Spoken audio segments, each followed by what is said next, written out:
Check this out, y'all. This was my favorite guy in Turkey. His name was Sinan. He was one of the master guides, and he is just wicked talented and strong as an ox. This one's fun because I didn't intend to film this film while I was filming this. I was just trying to put together a little bit of B-roll for the actual film. Anyway, Mustafa and Sinan, the big guy that does most of the work, he starts right down the dorsal and then cuts down the hairline you can see right and left of the tail. That's a real typical life-size skinning style. Then he pulls the hide, puts his mitts in there, and just separates the hide from the skin. He made such a nice cut, you can see that there's no extra flesh on the hide. Very, very talented guy here, and very, very strong. So he'll just continue this process on both sides. This is something you see in New Zealand very much. Almost all their animals are skinned by the pull and push method.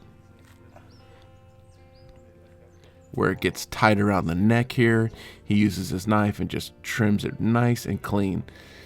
There's no taxidermist here local, so he has to do all of this right on site. And I wish I'd have filmed a little more, but it is what it is. I've got this content. So he's gonna skin all the way up around the horns, the face, and everything right here while he's here. It's fascinating to watch, and it's also refreshing to see that we do it the exact same way all over the world. Some people just do it better than others. So we flip it over, skin the other side, and then when you get down to the shank joint down there at the bottom, he breaks that bone free. So he's essentially removing all the hide, and he's leaving that joint in there because later in the film he'll go through and skin that completely clean and then flesh it. It's just easier to do off the body.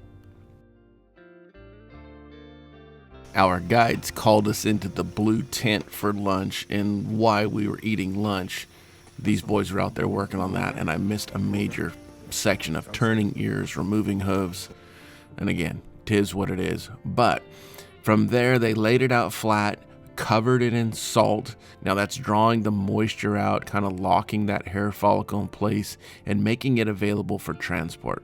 He'll maybe salt it 2 or 3 times to pull all the moisture. It's critical that you don't miss any part of this. If for some reason something doesn't get salt on it, or if it's got excess meat or fat, that could spoil, and then the hair would slip, and the taxidermy piece of a very expensive animal would essentially be shot. So they do a fantastic job here. I asked them, hey, would you show me how to age this ibex? Is it just like our sheep? And essentially it is. There's a stress ring or an annuli from the rut that creates a small depression, and you can count those going from the lamb tips back that will tell you how old that animal actually is.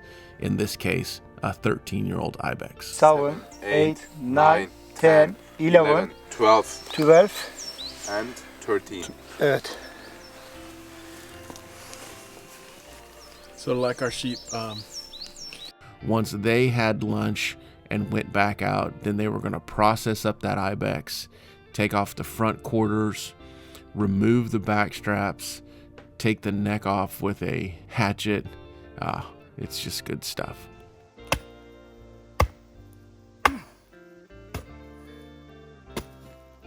Nothing goes to waste in Turkey, and they made that very well known. Very few people in Turkey, if ever, get to hunt an ibex. They were raised on it. They were born with it. So they've poached them for years and years and years. But now that there's rules and regulations in line, that meat is now a distant memory. So all this meat goes to the older gentleman in town. It's very much a delicacy, and I mean all of it. Here you can see Flot rinsing out the stomach for his grandfather. There's kidneys, spleens, and you can hear Kershaw here explaining how they eat a lot of their not so desirable cuts, if you will. I usually like garlic butter, olive oil, paprika, and some my own seasonings. Like I mix spices into each other.